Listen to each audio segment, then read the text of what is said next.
Hi friends, welcome back to the video on new words of the day. Today in this video we will learn 5 new words to build your vocabulary for learning advanced English. The first one is recalcitrant.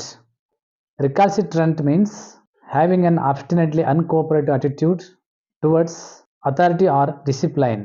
ಒಂದು ಅಧಿಕಾರ ಅಥವಾ ಒಂದು ಶಿಸ್ತಿಗೆ ಅನ್ಕೋಪರೇಟಿವ್ ಅಟಿಟ್ಯೂಡನ್ನು ತೋರಿಸೋದಕ್ಕೆ ಅಂದರೆ ಪ್ರೋತ್ಸಾಹವನ್ನು ತೋರಿಸ್ತಾ ಇರೋದಕ್ಕೆ ನಾವು ತಮ್ಮ ಮೈಂಡ್ ಸೆಟ್ಟನ್ನು ಚೇಂಜ್ ಮಾಡಿಕೊಳ್ಳದ ಒಂದು ಅಟಿಟ್ಯೂಡ್ಗೆ ನಾವು ರಿಲಾಕ್ಸಿಟ್ರಂಟ್ ಅಂತ ಕರಿತೀವಿ. See the usage the recalcitrant man refuse to follow the rules. Second one ubiquitous. Ubiquitous means present, appearing or found everywhere. ಅಂದರೆ ಎಲ್ಲ ಕಡೆಗೂ ಕಾಣೋದು ಅಥವಾ ಎಲ್ಲ ಕಡೆಗೂ ಪ್ರೆಸೆಂಟ್ ಆಗಿರೋದಕ್ಕೆ ನಾವು ಯೂಬಿಕ್ವಿಟಸ್ ಅಂತ ಕರಿತೀವಿ. See the usage smartphones have become ubiquitous. Smartphones have become ubiquitous. It means smartphones ಎಲ್ಲ ಕಡೆಗೂ ಪ್ರೆಸೆಂಟ್ ಇದೆ, ಸ್ಮಾರ್ಟ್ಫೋನ್ಸ್ ಎಲ್ಲ ಕಡೆಗೆ ಸಿಗುತ್ತೆ ಅಂತ, ಅಥವಾ ಸ್ಮಾರ್ಟ್ಫೋನ್ಸ್ ಆರ್ ಫೌಂಡ್ ಎವ್ರಿವೇರ್ ಅಂತ ಅರ್ಥ. See the next one verbose. Verbose means using or expressed in more words than needed.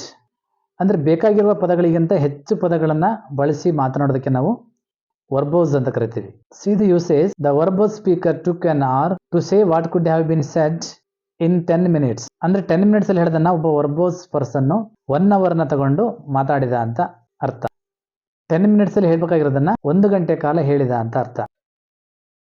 He's called verbose speaker. ಅಂದರೆ ತುಂಬ ಹೊತ್ತು ಮಾತನಾಡುವವನಿಗೆ ನಾವು ವರ್ಬೋಸ್ ಸ್ಪೀಕರ್ ಅಂತ ಕರಿತೀವಿ. See the next one ಜೆನಫೋಬಿಯಾ.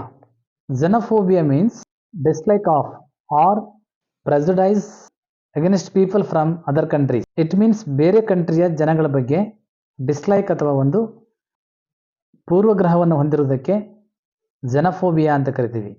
C the usage the rise in xenophobia is alarming in many parts of the world. The rise in xenophobia is alarming in many parts of the world. Come to the last new word of the day, that is zephyr. Zephyr. Meaning of this word is a soft gentle breeze. A soft gentle breeze. It means ಕನ್ನಡದಲ್ಲಿ ಇದನ್ನು ತಂಗಾಳಿ ಅಂತ ಕರಿತೀವಿ. See the usage the zephyr gently ರಸಲ್ಡ್ the leaves. ಅಂದರೆ ತಂಗಾಳಿ gentle ಆಗಿ smooth ಆಗಿ ಎಲೆಗಳನ್ನು ಅಲ್ಲಾಡಿಸಿತು ಅಂತ ಅರ್ಥ.